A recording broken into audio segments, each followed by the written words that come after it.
Assalamualaikum warahmatullahi wabarakatuh. Baik, saya akan melanjutkan pembahasan dari makalah kelompok kami, yaitu mengenai hubungan filologi dengan ilmu lain.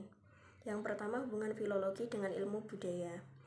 Antropologi tentunya sangat berkaitan dengan budaya, karena antropologi merupakan ilmu yang mempelajari tentang budaya suatu daerah atau bangsa. Budaya tersebut berkaitan erat dengan cara hidup manusia, baik secara fisik maupun sosial. Misalnya cara hidup Dewata Cengkar sebagai penguasa kerajaan Mendang Kamulan yang terbiasa dilayani oleh Kiai Patih merupakan tradisi yang ada dalam kehidupan kerajaan. Seorang raja dan keluarga biasa dilayani oleh patih maupun abdi dalam.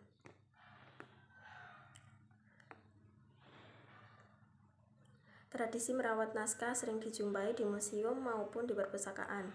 Perawatan naskah lama perlu dilakukan agar naskah tersebut tidak mudah rusak.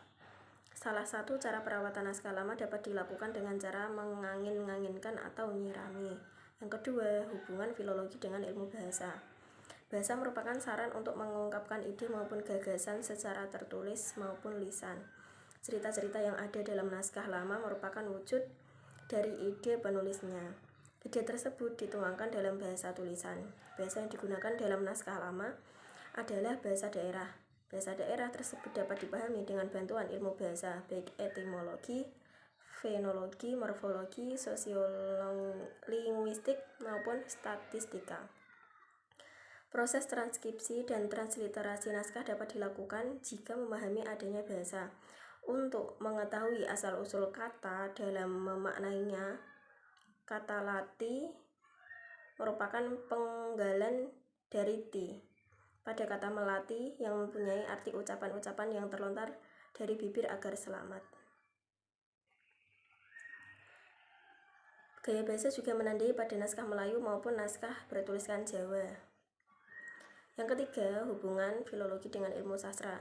Cerita dalam naskah tidak lepas dari unsur-unsur pembangunan cerita. Unsur-unsur tersebut yakni tema, alur tokoh, latar, amanat, dan gaya bahasa. Unsur pembangunan cerita yang ada dalam naskah lama dapat dikaji dengan pendekatan struktural digunakan untuk mengkaji alur, tokoh, tema, maupun amanat dalam cerita. Karakter tokoh yang ada dalam teks Aji Saka Ono ing Mendang Kamulan dapat diketahui dengan pendekatan struktural.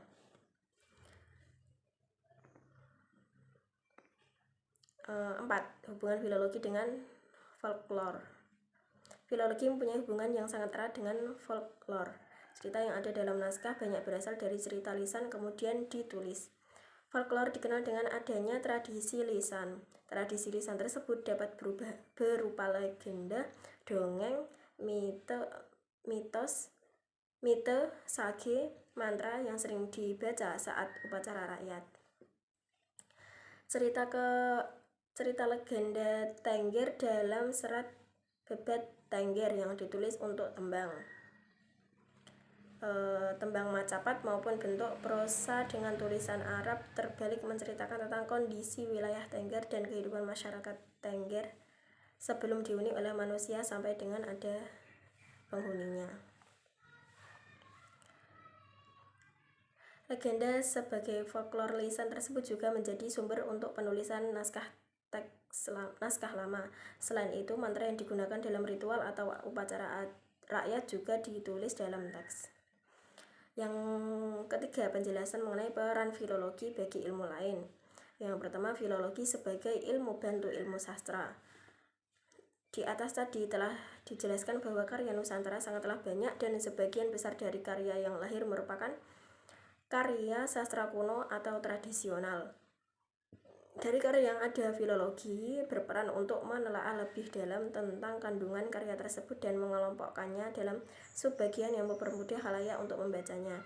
Dari hal tersebut, para sastrawan yang mumpuni saat ini menggunakannya untuk menyusun sebuah sejarah sastra atau teori sastra. Yang kedua, filologi sebagai ilmu bantu sejarah kebudayaan. Dalam hal ini, filologi berperan untuk mengangkat khazanah atau suri tauladan rohaniyah nenek moyang yang termaktub dalam sebuah naskah yang baik berupa adat istiadat, kesenian, ataupun kepercayaan. Nantinya hal ini akan menjadi bahan pembelajaran bagi ilmu sejarah kebudayaan. Dalam perjalanannya, beberapa kebudayaan telah punah atau hilang karena tidak ada penerus dalam pelaksanaannya. Maka filologi dianggap penting untuk membantu ilmu ini untuk mengungkap khazanah kuno yang masih terendap dalam naskah. Yang ketiga, filologi sebagai ilmu bantu sejarah. Fungsi utama filologi dalam ilmu ini adalah pendukung atau rujukan sebuah fakta baru. Rujukan yang dimaksud di sini adalah terungkapnya sebuah karya yang memuat suatu penjelasan tentang suatu daerah atau benda, semisal ditemukannya negara Kretagama, babat tanah Jawi, Paranton, dan sebagainya. Naskah-naskah yang ada ini akan dijadikan sebuah petunjuk untuk mencari tahu kehidupan masa lampau di Nusantara sekaligus menjadi rujukan primer. Sekian penjelasan dari saya. Terima kasih. Assalamualaikum warahmatullahi wabarakatuh.